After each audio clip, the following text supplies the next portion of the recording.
wood building itself. We're pretty deeply involved in that project. And Ian is heading the lab there. So, and Oregon State, to my knowledge, is the university in the entire U.S. that is investing the most resources and the most committed to wood technologies and innovation. It also makes sense because Oregon produces the most wood of any state. Washington is second. Pacific Northwest, we should be leading this. But I'll let Ian tell us what's going on at the Tallwood Institute. Take it away, Ian. All right, thanks very much. Can you see my screen? Can you see my slides? Yes, the Tallwood Institute. Great, great. And you can't see me because that would be preferable. Okay. Very So thank you. I must say the last speaker was really interesting. I've heard a lot of people saying said before, but never so well. And I wish I could have seen the visuals. So next time I have to come in person. But this is part 2 of the Celtic invasion tonight. I'm hailing originally from Scotland, but I bopped around between there, Japan, and Canada, and eventually ended up 4.5 hours down the I-5 from you guys in Corvallis, Oregon. Greg asked me to, just quickly introduce what we're doing in Oregon. He and I have collaborated on lots of things over the years, as he mentioned.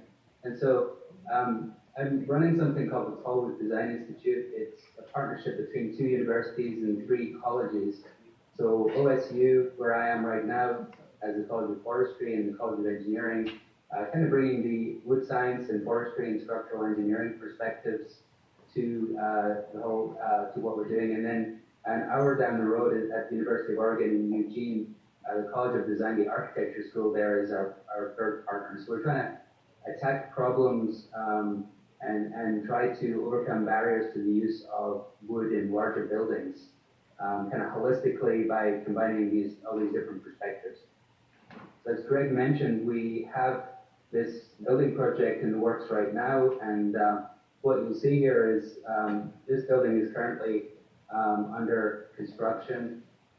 This is our existing building. I'm sitting right around here on the first floor, and then we're going to be building a new lab, structural testing and pilot manufacturing lab that will be commencing hopefully in about 3 months. So this is a webcam shot from about a month ago or 3 weeks ago. So right now we're up to 3 stories and we have the roof on, and this is zone 1 of 3 zones in the building. And I thought I'd just show you a few visuals from that project. The interesting thing is we have these rocking shear walls, which is going to be the first of its kind in the US, basically a way to create a resilient building. So in a seismic event, you don't just guarantee life safety, but you also guarantee that the building can be reused and reoccupied very quickly after a seismic event. So it's got these double beam, double column kind of designs to it, and then the panels go on top of that with some plywood in between that help to create channels for MEP.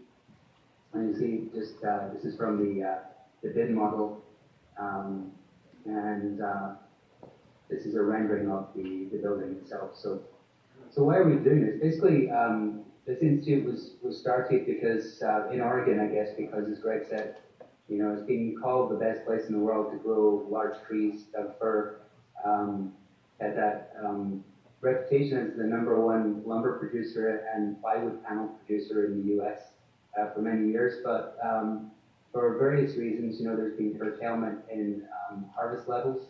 There's also been some serious butting heads between the commercial harvesting side of forestry and the conservation and